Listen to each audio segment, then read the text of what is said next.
नमस्कार दोस्तों, स्वागत है आपका मेरे channel perfect and ready stocks पे। तो आज तो बहुत बुरा हाल है मार्केट का भाई। मैडम ने आके बोल दिया और सारे के सारे स्टॉक्स गिर गए। सारे के सारे गिर गए भाई। कौन से फंडामेंटली स्ट्रांग हो, कौन से क्या हो, कौन से अच्छे हैं, कौन से ख़राब है, कोई मतलब नहीं है। चलो ठीक है, मार्केट बढ़ा था अच्छा खासा, तो गिरना तो लाजमी है, आज न कल तो गिरेगा ही। लेकिन इसका मतलब ये नहीं कि आप अपने सारे स्टॉक्स शेयर्स बेच के बैठ जाओ। ठीक है, बयान आ गया है, अब इस पे देखा जाएगा आगे क्या होगा क्या नहीं होगा। बड़े बड़े लोग अपने अपने डिसीजंस लेंगे।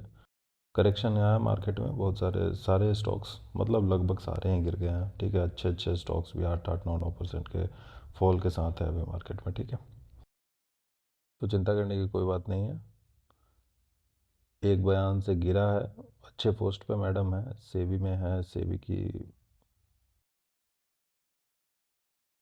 से है, तो काफ़ी अच्छा पोस्ट है इनका इसमें, तो काफ़ी अच्छा इम्पैक्ट आया है। लेकिन अब अभी क्या है ना कि अभी देख लो, अभी डरने वाली बात क्यों नहीं है।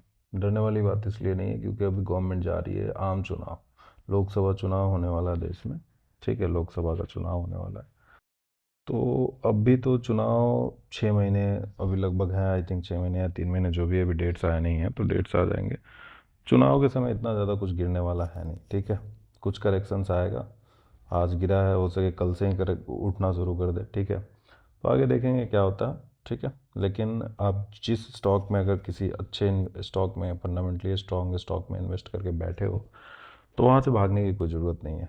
अगर किसी स्टॉक को आप सोच रहे हो कि मिस हो गया, ये फंडामेंटली अच्छा था और इसमें हमने इन्वेस्टमेंट टाइम पे नहीं कर पाया था, तो करेक्टेड मिल रहा है, डिस्काउंट पे मिल रहा है, आप ले लो। ठीक है, तो ये वो टाइम है। ठीक है, तो अभी हम देख लेंगे हमारे टॉप गेनर्स की लिस्ट में कौन कौन से स्टॉक है। तो टॉप गेनर्स की लिस्ट में कौन कौन से, आज लिस्ट देखने का कोई मतलब तो है नहीं, सारे के सारे ही गिरे हुए हैं अभी। ठीक है, लेकिन फिर भी एक है हमारा इंटेलेक्ट डिज़ाइन, हाल ही में इसे हमने डिस्कस किया था।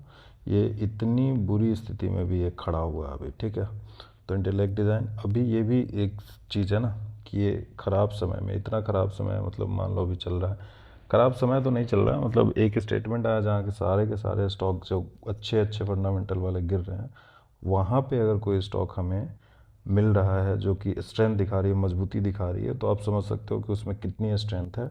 और जैसे ही ये मार्केट ठीक होगा तो ये किस रफ्तार से भागेगी। ठीक है, तो इंटेलेक्ट डिज़ाइन को हाल ही में हमने डिस्कस किया था। जिस लेवल पे डिस्कस किया था उससे भी वो अभी अभी भी ये ऊपर चल रहा है। 1025 के आसपास शायद किया था हमने इसको डिस्कस। ठीक है, फिर है हमारा टेगा इंडस्ट्रीज़ को भी हमने डिस्कस कर रखा है। आज के दिन में भी ये फॉल नहीं आया इसमें। ठीक है, ये सब तो ये टॉप गेनर्स है भाई, ये जो गेनर्स है ना, टॉप गेनर्स हैं ये। टॉप गेनर्स माइनस में आज के दिन दिया है इन्होंने रिटर्न। ठीक है, तो ये हमने डिस्कस किया था। हमारा जो डिस्कस किए हुए तेगा इंडस्ट्रीज और इंटेलेक्ट डिज़ाइन है हमारे पास।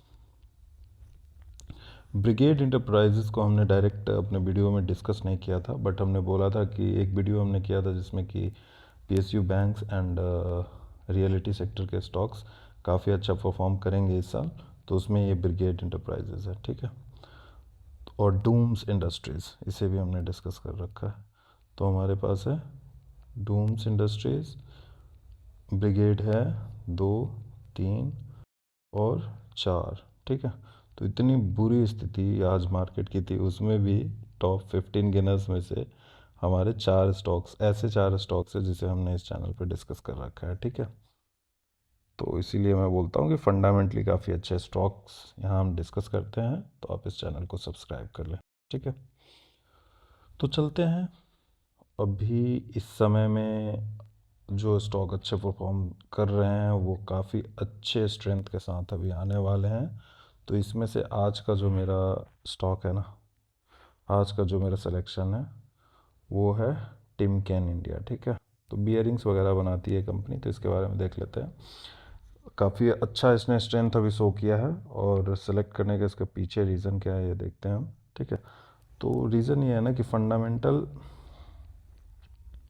कंपनी की जो फंडामेंटल है ना वो सही है, फंडामेंटल ख़राब नहीं है कंपनी के। ठीक है, नेट प्रॉफिट मार्जिन्स ठीक हैं। ठीक है, सेल्स 5 ईयर्स में यहाँ पे था, 3 ईयर्स में सेल्स 20% हुआ, एंड लास्ट ईयर सेल्स 5% का, सेल्स में थोड़ा सा डिक्रीज आया है, ठीक है। बाकी फंडामेंटल वाइज और भी कोई भी ऐसा चीज़ इसमें नहीं है जो ख़राब हो, ठीक है। बाकी सारे कुछ ठीक है इसके।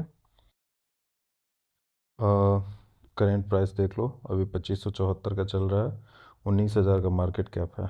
मतलब ये लार्ज कैप स्टॉक होने ही वाला है, ठीक है। 5,000 से 20,000 होता है ना मिड कैप का, तो ये लार्ज कैप सेक्टर में जाने ही वाली है, ठीक है। तो काफ़ी अच्छा स्ट्रेंथ के साथ अभी ये कंपनी निकलने वाली है, ठीक है। देख लेते हैं इसका सेल्स एंड मार्जिन वाला फिगर। तो फिगर बता रहा है कि ठीक है, देखो यहाँ से अच्छा खासा ग्रोथ धीरे धीरे करते आया है, कंसिस्टेंट ग्रोथ है इसमें। लास्ट ईयर क्योंकि सेल्स थोड़ा कम है तो यहाँ पे दिख रहा है कि सेल्स कम आया है, ठीक है।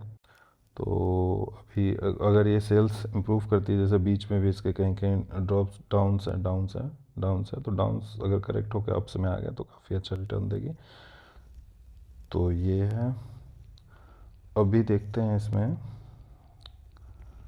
डेट तो ना के बराबर ही है, डेट कुछ है ही नहीं, ठीक है। मेन इसका चूज़ करने का रीज़न है ना, रीज़न यहाँ पे है, ये देख लो, ये है इसका रेवेन्यू ग्रोथ, ठीक है। कहीं भी अब देख लो इसका रेवेन्यू ग्रोथ यहाँ से लेके यहाँ तक, यहाँ से यहाँ काफ़ी अच्छा है। 14 से सीधे 22 गया, 22 से 28 गया, ठीक है। तो 600 करोड़ का रेवेन्यू ग्रोथ दे रहा है एक ईयर में, ठीक है। 600, ये तो 800, 600, ठीक है।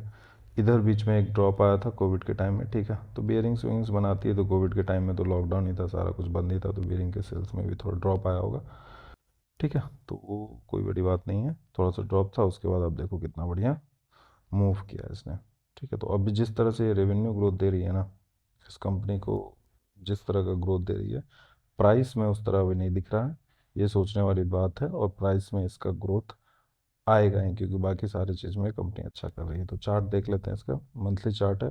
मंथली चार्ट में देखो, पिछले मंथ 19% गिरी, अभी ये 5% गिर के इस मंथ में पड़ी हुई। इस मंथ में बेसिकली ये गिरी नहीं, इस मंथ में इसको जाना था ऊपर, लेकिन अभी जो न्यूज़ आ रहे हैं उसके कारण ये थोड़ा सा ये है, लेकिन अभी भी ये स्ट्रेंथ दिखा रही है। लास्ट इसका हाई था नवंबर 2022 में, ठीक है। तो काफ़ी दिन पहले इसने हाई लगाया था। और देखो नवंबर 2000 में जो हाई लगाया था ना इसने, इसके हाई और लो उसको देख लो। हाई है 3756 का और लो है इसका 2643 का, ठीक है। और ये इस हाई और लो के बीच में काफ़ी दिनों तक ये कंसोलिडेट होते रहा, यहाँ तक इसने ट्रेड किया, यहाँ तक ये देखो, यहाँ पे आके यहाँ पे जनवरी तक वो है, ठीक है। फेब भी लगभग इसने उसी हाई और लो के बीच में किया, 2643, और यहाँ पे है 2668, तो फेब भी उसी उस लो के ऊपर में ही था, ठीक है। तो इस तरह से ये मार्केट कर रही, ये स्टॉक परफॉर्म कर रही थी। अभी भी जैसे हमने इसके सारे चीज़ देखे हैं, तो प्रॉफिट तो आ रही है कंपनी को, सेल्स भी थोड़ा कम हुआ लेकिन सेल्स इम्प्रूव करेगा, ठीक है। रेवेन्यू ग्रोथ काफ़ी बढ़िया दे रही है कंपनी, तो इसके प्राइस को ऊपर जाना ही चाहिए, ठीक है। तो ये था हमारा आज का स्टॉक, इसी के साथ वीडियो को ख़त्म करते हैं। किसी भी स्टॉक में इन्वेस्ट करने से पहले आप अपने फाइनेंशियल एडवाइज़र की एडवाइस ले लें। मैं बता देना चाहता हूँ कि मैं कोई सेबी रजिस्टर्ड एनालिस्ट नहीं हूँ, ठीक है।